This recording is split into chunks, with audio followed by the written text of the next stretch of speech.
Good evening.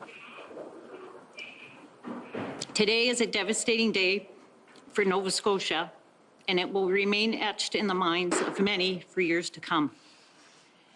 What has unfolded overnight and into this morning is incomprehensible, and many families are experiencing the loss of a loved one. That includes our own RCMP family. It's with tremendous sadness that I share with you that we have lost Constable Heidi Stevenson, a 23-year veteran of the force who was killed this morning while responding to an active shooter incident. Heidi answered the call of duty and lost her life while protecting those she served.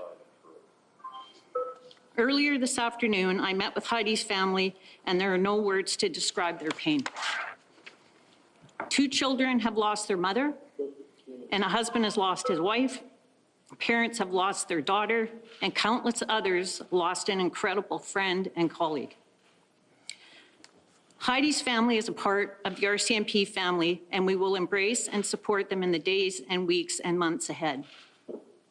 Unfortunately, I have to also share that another one of our officers was injured and is in the hospital receiving treatment of a non-life-threatening injuries.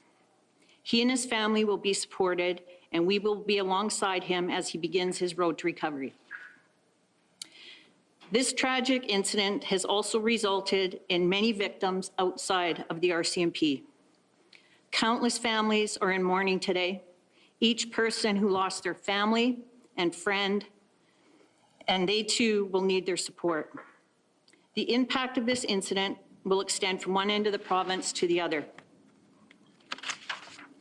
As Nova Scotians, we have to do what we're known for and come together in times of need and support each other.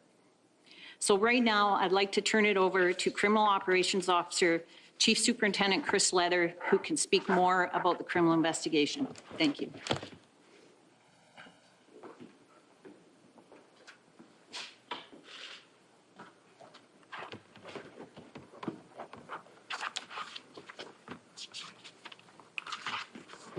Thank you, ma'am.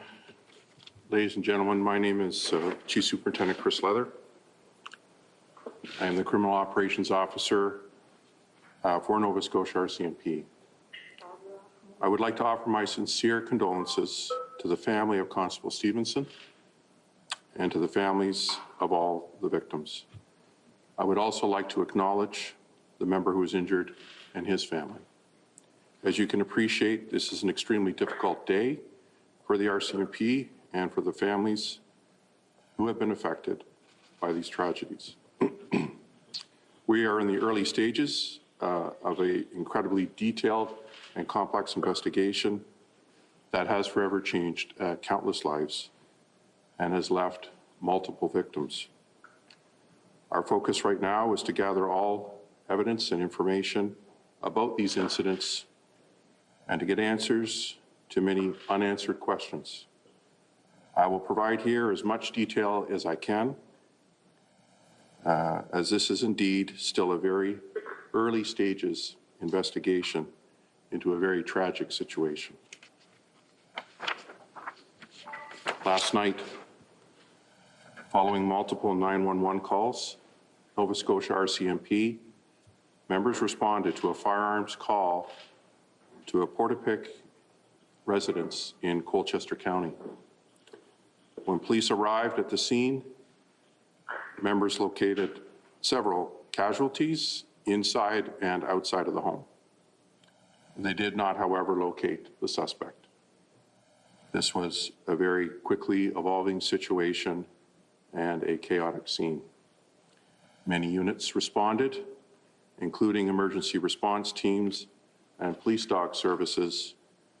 We also received support from other police services, continue to receive support from other police services, especially Halifax Regional Police. Our focus was the safety of the residents in the immediate area. We secured the area and began a search for the suspect. The initial search for the suspect led to multiple sites in the area, including structures that were on fire. The search continued overnight and into the morning. This morning, we actively sought out the suspect through multiple communities throughout Nova Scotia.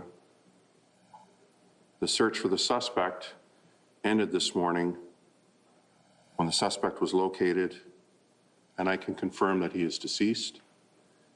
I can also confirm that the matter has now been referred to CERT. Again, this is still an early and very active investigation that involves multiple crime scenes and victims. We will have further updates as more information becomes available, and we will let you know when that will be. There is an active investigation, as I already noted, being conducted by the Serious Incident and Response Team, that's CERT. So we're not able to provide any further details to some portions of the investigation. I want to thank the dedication and resilience of our members who worked tirelessly to locate the suspect. The coordination demonstrated by everyone involved is truly remarkable. We have reached out to all of our employees to ensure that they have wellness resources available to them during this difficult time. Thank you very much. Commanding Officer Lee Bergman and I will now take any questions that you have.